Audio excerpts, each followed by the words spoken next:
भारत के education system को कुछ इस तरीके से डिज़ाइन किया गया था कि उससे हम गुलाम बना सकें, ना कि एक आत्मनिर्भर भारत की पहचान रख सकें। इस सिस्टम से ऐसी क्लास को तैयार किया जा रहा था जो सिर्फ हुक्म माने, ना कि सवाल करे। और वही सिस्टम हम आज भी ढो रहे हैं। 5 साल की उम्र से बच्चों को एक रेस में धकेल दिया जाता है। स्कूल, ट्यूशन, होमवर्क और एग्ज़ाम्स। इस रेस में कोई पूछता ही नहीं कि बच्चा क्या चाहता है। सब्जेक्ट इम्पोर्टेंट हो जाते हैं, लेकिन स्किल्स की कोई कदर नहीं। क्रिएटिविटी का गला घोट दिया जाता है।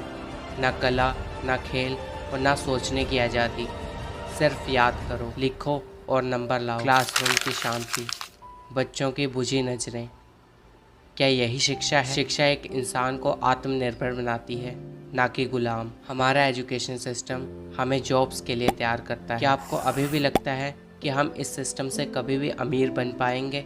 हमारे हिंदुस्तान में जो इंसान कुछ नहीं कर पाता वो टीचर बन जाता है। टीचर्स की सैलरी लिमिटेड रखी जाती है, क्योंकि जब पैसा आता है तब एक सोच आती है और उस सोच से हम पूरे वर्ल्ड को बदल सकते हैं। और टीचर एक ऐसा इंसान होता है जिसे फाइनेंशियल एजुकेशन मिल जाए तो वो दूसरे बच्चों को भी सिखाएगा। और अगर बच्चे फाइनेंशियली फ्री होना सीख गए तो ये सिस्टम पैसा कहाँ से कमाएगा, गुलाम कहाँ से लाएगा? अब कुछ लोग मुझसे बोलेंगे जॉब करके भी तो अमीर बन सकते हैं। सुंदर पिचाई इसका सबसे बेस्ट एग्जाम्पल है। हाँ, मैं मानता हूँ कि आज की डेट में सुंदर पिचाई के पास बहुत ज़्यादा पैसा है, लेकिन ये भी याद रखो कि उन्होंने अपनी पोस्ट ग्रेजुएशन बाहर की है, ना कि इंडिया में। 200 साल पुराना सिस्टम 21वीं सदी के बच्चों को सिखा रहा है कैसे गुलाम बनना है। बच्चों को पढ़ाया नहीं जाता, बस उन्हें ट्रेंड किया जाता है, जैसे कोई मशीन को एक ही काम बार बार करने के लिए तैयार किया जाए। आप खुद से सवाल कीजिए,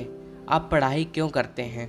आप में से 70% लोगों का जवाब होगा पैसे के लिए, नौकरी के लिए। लेकिन पढ़ाई पैसों के लिए नहीं, सेल्फ डेवलपमेंट के लिए की जाती है, ना कि जॉब के लिए। पढ़ाई करने से आपके अंदर एक सोच डेवलप होती है, जिससे आप सही और गलत का फैसला ले सकते हैं। लेकिन आपको ये पता लग गया कि आप सही कर रहे हैं या गलत, तो इस सिस्टम के लिए दिक्कत हो जाएगी।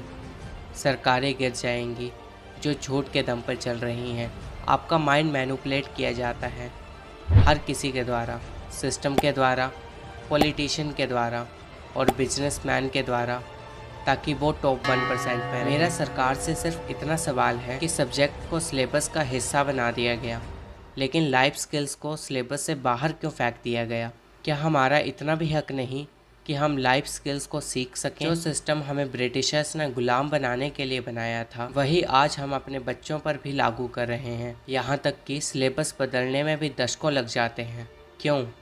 क्योंकि सिस्टम बदलने से डर लगता है। या सिस्टम बदलने से विद्रोह हो जाएगा, या सरकारों की पोल खुल जाएगी। सिस्टम चलाने वाले ही नहीं चाहते कि हम ये सब करें, लेकिन अब क्रांति उठ चुकी है। हमें जवाब चाहिए कि एनएपी क्यों लागू नहीं हो रही। हम बच्चों को मार्क्स के लिए नहीं, सोचने के लिए सिखाइए, तभी ये बदलाव आएगा। कभी कभी लगता है अपने देश में रहकर ब्रिटिशर्स की शिक्षा ले रहा हूँ।